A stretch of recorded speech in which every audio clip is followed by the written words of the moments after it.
Ang ayaw ko lang na ginawa niya, alam nyo, hindi ko inintindi yung mga insulto ginawa sa akin. Nagpunta kami sa Japan, bagong labas lang, sa presidential table, dinensyon niya lahat. Si Sandro, Dad, Manong Chavit is here. Ginano niya, hindi niya ako pinansin. Ang mga overseas workers, bastos naman ang presidente niya, sabi nila. Oh, nagtampo ba ako? Hindi. Ngayon siya sabi mo na pinapasok ko sa PCSO. Director lang, dahil chairman ng PCSO yung kapatid ko noon. Anak niya yon, director lang. Oo, ang dami naman yan eh. Sabi naman ni isang assistant to the president, nagdamayo, sigurado na yan, Manong. Sinabi na ng presidente, sigurado na yan. Isa-isa may na-appoint na director. Umiiyak yung bata. Sigurado na yan. Pag nakita, puro sigurado. Tapos, di na sumasagot. Yung sekretary niya. Nakita kami, yung sekretary niya, tinakpan na yung mata.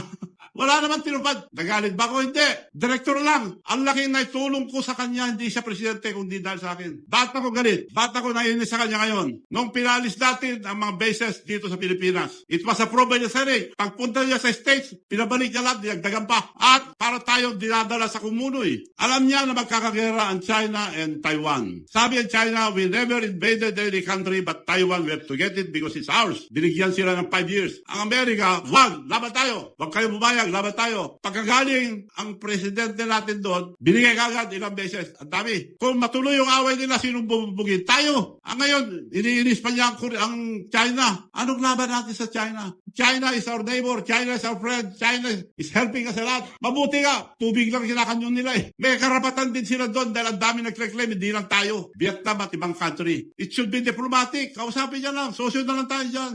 She should stay neutral. As a leader, he should stay neutral. Bakit sumabing agad? Di pinapahamak tayo. Naghahabon pa. Mali yun.